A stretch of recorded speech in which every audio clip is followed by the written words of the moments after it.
Hey, salut à tous, on se retrouve aujourd'hui pour une nouvelle vidéo Maxi Trail qui est là-bas au bout du pont. Et regardez où nous sommes venus ici faire ce qu'on appelle le col du Parpaillon. Donc on a déjà l'indication ici qui nous dit que le tunnel est ouvert. Et bien sûr, c'est bien précisé que c'est déconseillé aux véhicules de tourisme. En effet, on trouvera souvent ici des trails, des 4x4 et des VTT. Donc c'est ici, à ce qu'on appelle la cabane des Espagnols. On est ici à 2031 mètres que va commencer cette vidéo de l'ascension du col du Parpaillon. Donc là en fait on va se diriger plein sud, on est monté du côté d'Embrun. Donc c'est une montée qui représente 30 km au total. Donc là il nous en reste 8 à faire. Donc voilà, tout ce qui s'est fait avant a été fait par la route, par la petite route. Et donc là on se dirige le long des flancs du Grand Parpaillon qui lui se situe quasi à 3000 mètres, 2990. Et donc nous là on va prendre cette route, vous allez voir, ce chemin pardon, pour aller passer le tunnel du Parpaillon qui lui se situe à 2637 mètres. Allez voilà, du coup on équipe la moto pour la montée. On va venir enlever ici les petits calpiers en caoutchouc parce que ça, si vous avez les pieds mouillés, il n'y a rien de tel. Et hier, je peux vous assurer qu'il y a eu un orage digne de ce nom. Donc là on va être sur un terrain qui est légèrement humide, surtout sur les parties à l'ombre. Donc ça voilà, on y range dans les valises avec le reste. Yes. Et on est parti pour la montée du Parpaillon. Oh, bien sûr on coupe l'ABS, voilà c'est fait. Alors faut savoir que là je suis en place pour un départ, il est 8 h du matin et on a seulement 13 degrés. Mais voilà, on devrait au moins être tranquille pour la montée.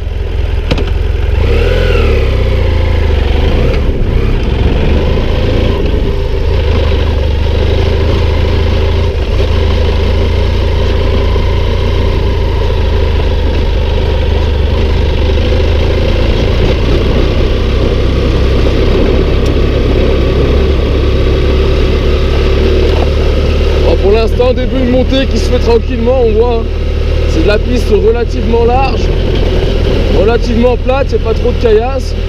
Donc là pour l'instant c'est cool, comme vous je découvre, je ne l'ai jamais fait, c'est pour moi la première fois que je viens là. Et on en profite parce qu'a priori c'est peut-être la dernière année, il parlait de fermer le Parpaillon aux véhicules motorisés. Donc voilà, du coup c'est pour ça que je me suis motivé à venir le faire cette année. Allez, pour l'instant une partie qui déroule plutôt pas mal, quelques épingles sur les virages d'avant, mais ça passe relativement bien. On est toujours à l'ombre, du coup on est à la fraîche, c'est plutôt cool, la température continue de descendre.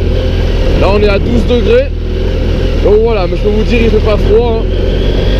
Pas besoin d'aller très vite, c'est un petit peu technique, pas mal de cailloux à éviter, du coup on brasse pas mal la moto gauche-droite, pour se faire un petit passage.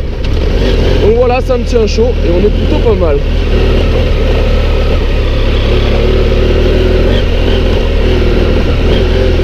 C'est magnifique en tout cas. Allez, ça y est, voilà, on est passé sur la partie ensoleillée. On change de versant au milieu des vaches. Il y a l'odeur les amis, vous n'avez pas l'odeur, mais j'ai l'odeur de la bouse de vache. Et là on est vraiment bien là. Ah, comme on voit la piste là, plus ça va, plus elle s'améliore. Elle est moins caillouteuse. Là c'est vachement plus roulant qu'avant. Donc là c'est le côté cool là. On va pouvoir mettre un petit peu plus de watts. Du coup je montais en deux. Là je peux enquiller la troisième. Voilà. Cool.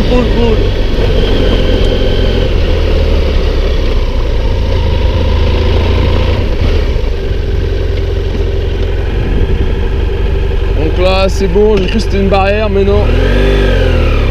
Ça passe. Yes. Eh ben allez, c'est parti. Allez pareil, on ralentit là parce que voilà, on est au milieu des vaches.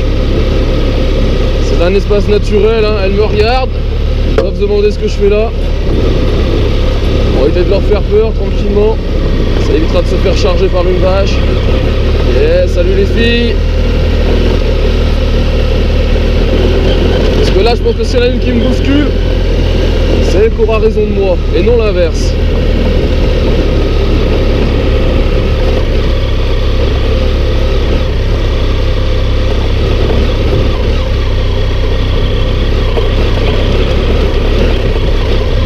bonjour mesdames, bonjour, bonjour.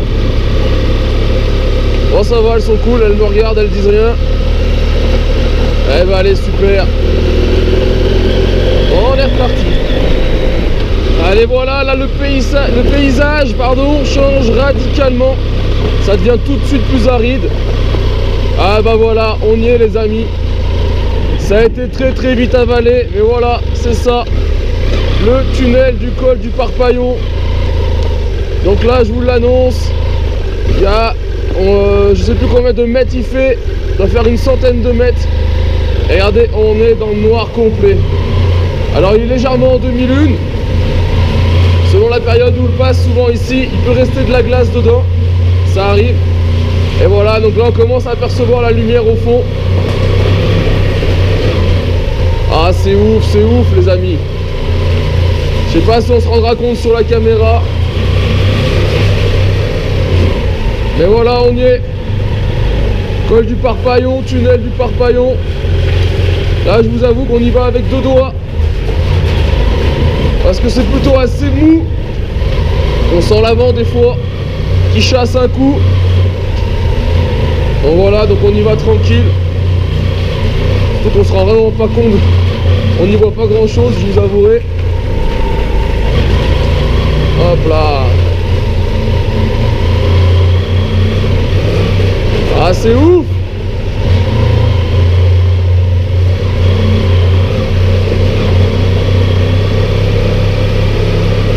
Allez, on va se le faire complet en vidéo.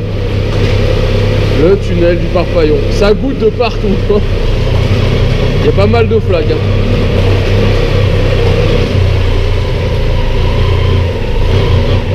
Hop là.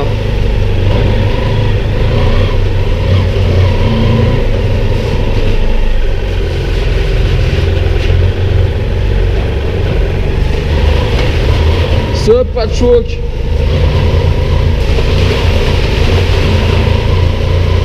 Allez voilà, ça y est, on arrive sur la fin du tunnel.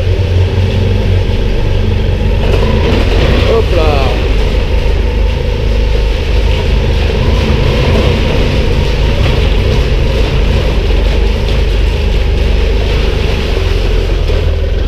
Waouh, les amis, on y est. C'est ouf de chez ouf.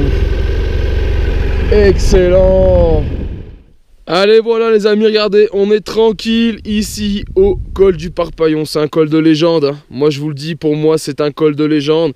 Je vais vous faire un peu d'histoire. Donc là il se trouve qu'on est à la limite entre les Alpes de Haute-Provence et les Hautes-Alpes. On est donc ici au col du Parpaillon à 2637 mètres. Sur une crête en fait, tout simplement, à la crête qui est au-dessus là, qui sépare en fait la vallée de la Durance et la vallée de l'Oubaye. Alors là, comme on voit, il reste quelques ruines encore ici au col du Parpaillon.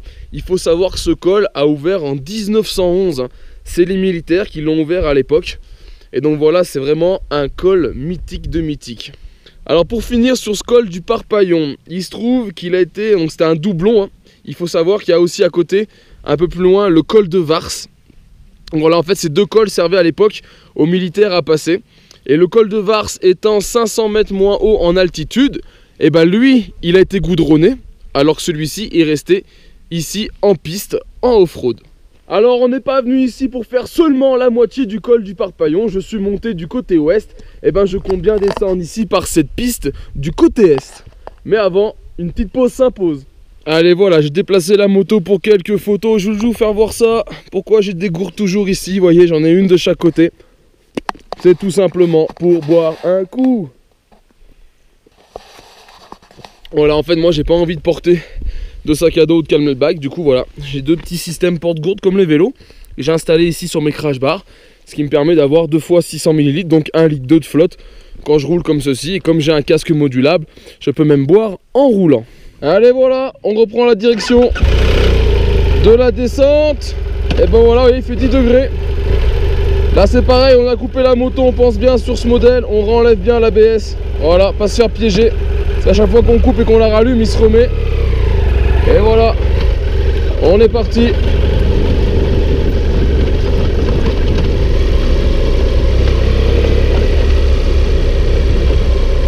Ah, vraiment heureux d'être là les amis, je vous le dis. Si vous avez l'occasion de le faire, faites-le. parce que ça vaut vraiment le détour. Là, ce petit passage est magnifique, vous voyez. On a le vide d'un côté, la roche de l'autre. Et ça reste pourtant très très large, hein, donc ça passe haut la main. Et voilà, c'est super sympa.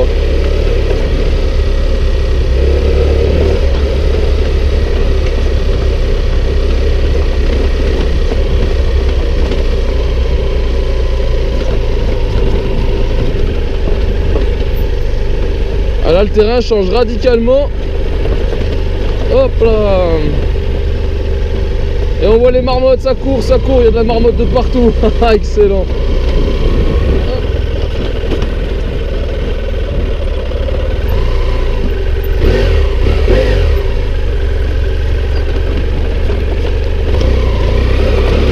Hop là.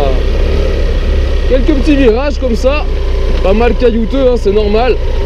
C'est des passages de torrent, du coup ça attire du gravasse, mais on voit que c'est entretenu, hein, parce que ça doit être relissé peut-être quelques fois dans l'année, parce que le passage se fait vraiment bien.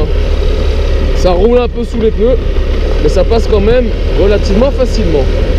Allez voilà, ça y est, on arrive dans les lacets qu'on apercevait un peu plus haut dans les virages. Du coup voilà, on va les attaquer. Je pense qu'en termes de off-road, hein, sur cette piste, c'est ce qu'il y a de plus technique, c'est les épingles pour ceux qui ne maîtrisent pas. Mais franchement, elles sont relativement très larges. Donc voilà, même si vous avez des difficultés, ça passe sans problème. Je trouve que ce versant est peut-être même un peu plus facile à faire que le versant ouest. Il est plus long, hein, je crois qu'il fait le double en termes de distance. Je crois que ce versant fait 17 km pour arriver jusqu'en bas. Il doit y avoir 3 km de route dessus. Et donc le reste du chemin. Et voilà, c'est large. Et franchement, vous pouvez passer vraiment tranquille. Pas besoin d'aller vite. Hein. Et je pense que ouais, c'est peut-être à conseiller pour ceux qui ont un peu plus de doutes sur leurs compétences.